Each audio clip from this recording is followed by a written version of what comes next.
కేవలం ఈ ఒకే ఒక్క పథకం ద్వారా. ఇదొకటే కాదు,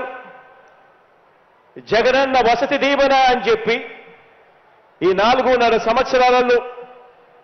పిల్లలు చదువులే కాదు, వాళ్ళ బోర్డింగ్ అండ్ లాడ్జింగ్ ఖర్చుల కోసం కూడా ఆ పిల్లలు ఇబ్బంది పడకూడదు, ఆ పిల్లల తల్లిదండ్రులు ఇబ్బంది పడకూడదు అని చెప్పి ఆ విషయంలో కూడా ఆ పిల్లలకు అండగా తోడుగా ఉంటూ ఈ 4.5 సంవత్సర కాలంలోనే దీనికోసం ఇచ్చింది మరో 4,275 కోట్ల రూపాయలు. పెద్ద చదువులు చదువుతా ఉన్న ఈ పిల్లలకు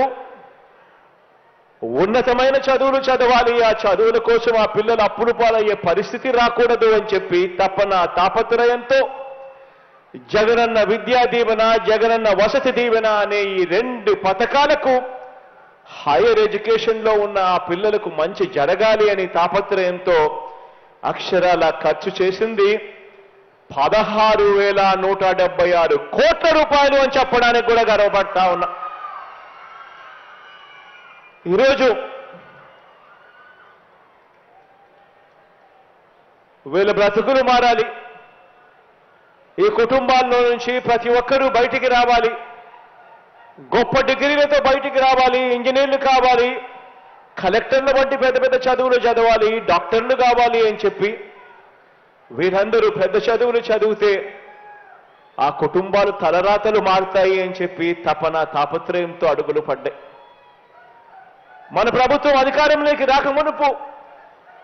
2017-18కి సంబంధించిన ఫీజులు సైతం పెండింగ్లో ఉన్న పరిస్థితులు, బకాయిలుగా ఉన్న పరిస్థితులు, ఎగ్గొట్టిన పరిస్థితులు, దానికి సంబంధించిన 1,777 కోట్ల రూపాయలు కూడా మనందరి ప్రభుత్వమే ఆ పిల్లల కోసం చిక్కటి చిరునవ్వులతోనే మనమే చెల్లించామని కూడా చెప్పడానికి గర్వపడతా ఉన్నా. ఈరోజు ఒక్కసారి తేడా గమనించినట్టయితే గత ప్రభుత్వ హయాంలో 12,000 కోట్ల రూపాయలు కూడా సరిగ్గా ఖర్చు చేయని పరిస్థితులు ఉంటే ఈరోజు 18,576 కోట్ల రూపాయలు ఖర్చు చేసిన పరిస్థితులు ఈరోజు కనిపిస్తా ఉన్నాయి. తేడా గమనించమని చెప్పి మిమ్మల్ని అందరినీ కూడా కోరుతా ఉన్నా. చదువు అన్నది ఒక తలరాతను మార్చే ఒక ఆస్తి. మనిషి తలరాతను కానీ ఒక కుటుంబం పేదరికం నుంచి బయటికి రావాలి అని చెప్పి అనుకున్నా కానీ వెనకబడిన తలరాతలు, వెనకబడిన కులాల తలరాతలు కానీ లేదా ఒక దేశపు భవిష్యత్తు కానీ ఇవన్నీ కూడా మార్చగలిగిన శక్తి కేవలం ఒక్క చదువుకు మాత్రమే ఉంది అని కూడా ఈ సందర్భంగా తెలియచేస్తూ దీన్ని గట్టిగా నమ్మాను కాబట్టి ఈరోజు మనందరి ప్రభుత్వం విద్యా విధానంలో స్కూల్స్ దగ్గర నుంచి, గవర్నమెంట్ బడుల దగ్గర నుంచి మొదలు పెడితే హైయర్ ఎడ్యుకేషన్ దాకా ప్రతి అడుగులోనూ కూడా ఈ 55 నెలల ప్రయాణంలో విప్లవాత్మక అడుగులు వేయగలిగాము అని కూడా చెప్పడానికి ఈ సందర్భంగా గర్వపడతా ఉన్నా. ఆలోచన చేయమని అడుగుతా ఉన్నా. గతానికి ఇప్పటికీ తేడా చూడమని చెప్పి అడుగుతా ఉన్నా. నాడు నేడుతో వారి బడులు బాగుపడిన తీరును గమనించమని చెప్పి కోరుతా ఉన్నాను. స్కూళ్లలో, గవర్నమెంట్ బడులలో పిల్లలకిచ్చే జగనన్న విద్యా కానుక కానివ్వండి, స్కూళ్లలో పిల్లలకు మంచి భోజనం పెట్టాలి అని తపన తాపత్రయంతో అడుగులు వేస్తూ జగనన్న గోరు మీద ఫోకస్ పెట్టిన విధానం కానివ్వండి, పిల్లలు బాగా చదవాలి,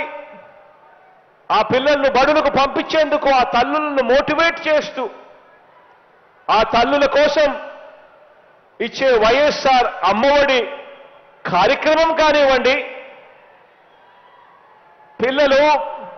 ప్రపంచంతో పోటీ పడాలి, పోటీ పడి గెలవాలి అని తాపత్రయంతో గవర్నమెంట్ బడులలో